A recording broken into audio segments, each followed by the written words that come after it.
Hello my fellow kaiju fans, I'm Godzilla Guy G and welcome back to the Triple G cast. And today, ladies and gentlemen, we're going to be talking about a new animated tokusatsu film that was released on Netflix only about a week ago. And that film is Ultraman Rising, the newest installment in the Ultraman series. Now, disclaimer, I haven't seen a lot of the Ultra series, aside from a few episodes of the original Ultraman show and Shin Ultraman from 2022. I know, it is a sin to have watched that little. I know, I'll get to it one day. But anyways, I still decided to check this movie out because I thought it looked interesting, plus Ultraman is an important part of Tokusatsu history, so I decided I still wanted to check it out. However, the question is, of course, is it any good? Well, let's find that out here today. And of course, I will be spoiling this movie, so if you haven't watched it, spoiler warning, go and watch it first and then come back to this video.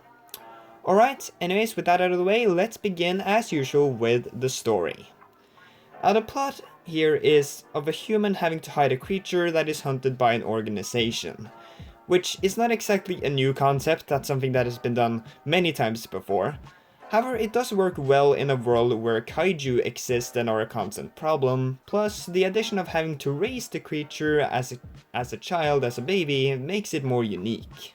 And in addition to that, the broken relationship between Kenji and his father was actually quite nice, as not only does it tie back to the parenting part of the film, but it is also pretty well done and doesn't feel rushed or forced. Again, not the most original thing in the world, but it's very well executed. However, I will say though, the subplot with Ami trying to get through to Ken felt maybe a bit undercooked, and she didn't really have anything to do in the story after her chat on the phone with Kenji. She is a decently important part in Kenji starting to become a father to Emi, however, again, after that, she's pretty much not really needed for the rest of the film.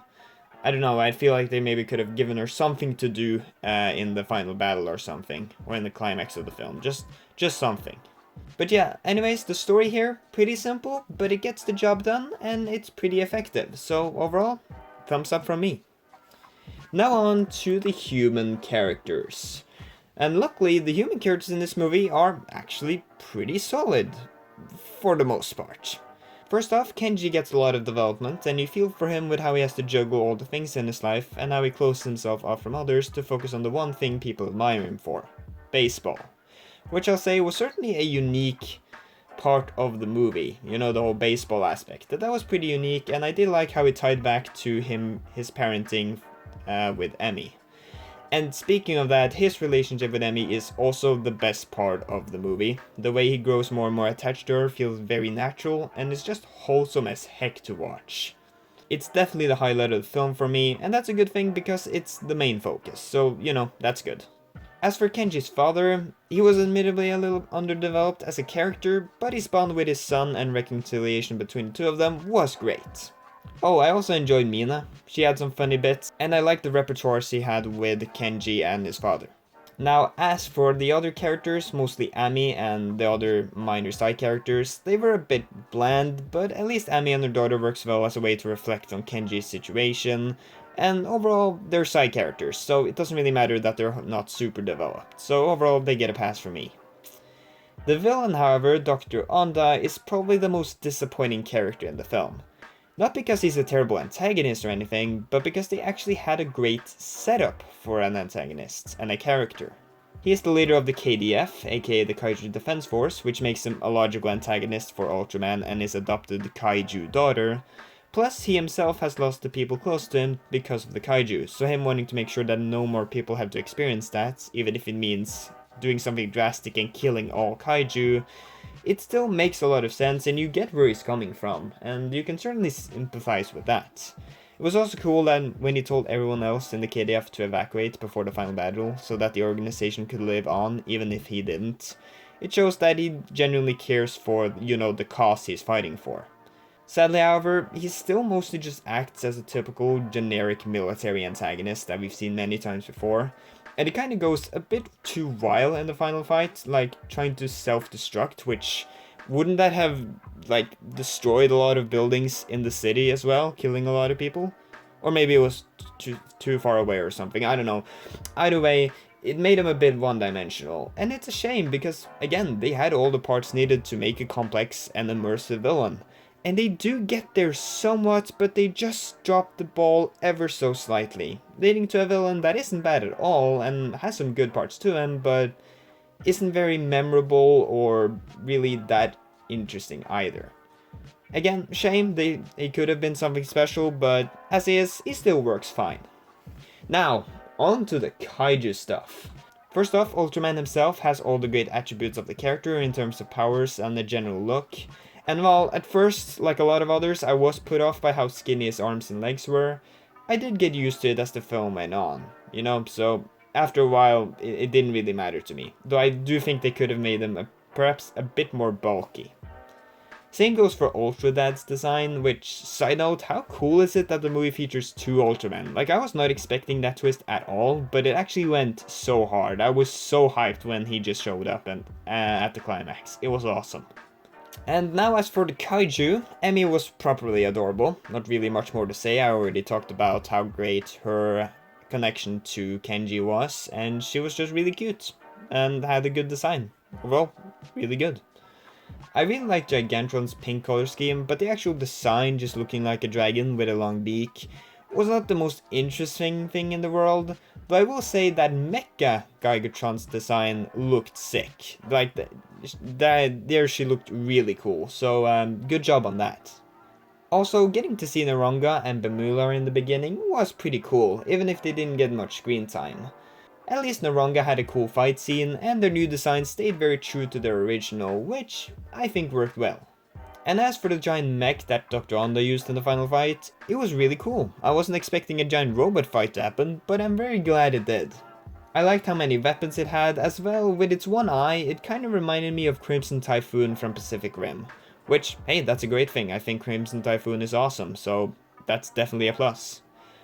However, can we just talk about how amazing that final battle was? Like, Rising doesn't have a lot of action scenes, which is fine because the main focus of the film is racing a kaiju, not fighting them. Because aside from the Naranga fight in the beginning, which was pretty solid, and the Gigatron chase later on, there really aren't any other fights until the final battle. But oh boy, does that final battle make up for it. I love how Ultraman, Ultradad, Emmy, and Gigantron all had to team up against Dr. Andy's mech, and it had so many cool moments and such a variety of hand-to-hand fighting, laser blasts, missiles, and so on, making for a very fun fight. As well, it also had pretty high stakes, as I had no idea if, for example, Gigatron was gonna make it out alive. Overall, a fantastic final battle. Now, moving on to the animation. And honestly, even though the bar for animated Netflix kaiju project is kinda low, at least from what I've seen, this movie looks absolutely incredible. I'm really happy that they went with a more stylized look for the humans, instead of just trying to make them look like every other human in an animated film. Like how Kenji's head has very sharp edges, for example. It makes the characters stand out a lot more. The movie's also super colorful without being too bright or saturated, making the backgrounds in kaiju really pop, especially during nighttime scenes, which luckily there are quite a few of those. I also love how they used action lines and splashes of colors in the background to enhance certain actions, which makes for so many amazing shots. Overall, they did a fantastic job on the animation, and it's a huge improvement from pretty much all the other Netflix original kaiju media that I have watched. Like, comparing how this film looks to the Godzilla anime trilogy, it's pretty much night and day, so well done animators. Now for other things I want to talk about. Well, I've mostly covered everything I wanted to say, but I guess I'll have a few extra things to mention. First off, the music was fine, nothing all too memorable, but it gets the job done. Like I said in the beginning of the video though, I'm not all that familiar with the Ultra series, so there was probably some reused music from the franchise that I just didn't recognize, but I'm sure there was some there. Same goes for other references to the franchise, which I'm sure I missed quite a few of those, though I did recognize the title card forming from those trippy colors like in the original show, and of course, Ultraman's iconic transformation sequence, which were really nice to see and shows that the people behind this film clearly care about the franchise. Also, the Godzilla Victory Dance reference gave me so much life. They did not have to do that, but I am so glad they did. I will say, however, the comedy was a bit hit or miss. There's some expected gross out humor, as well as a few quippy moments that didn't really vibe with me. It was mostly fine though, but again, no joke in the film really made me laugh, so the comedy's kind of just meh. Anyways, that's pretty much everything I have to say about the movie. So all in all, Ultraman Rising is a super wholesome tokusatsu movie that from my somewhat limited perspective does justice to the Ultraman franchise. The characters and the relationships are solid, the very cast of tokusatsu heroes, kaiju and even the giant mech is great, the final fight is awesome, the animation is beautiful, and the story is simple yet heartfelt. Overall, I'm gonna give Ultraman Rising a 8.5 out of 10.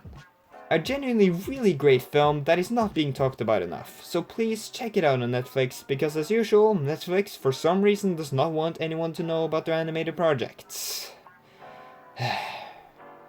But anyways, that's it for the video. You guys know the drill. Like and subscribe if you enjoyed the video, and be sure to comment your thoughts on Ultraman Rising. So that's it, and I'll see you guys next time. Bye bye.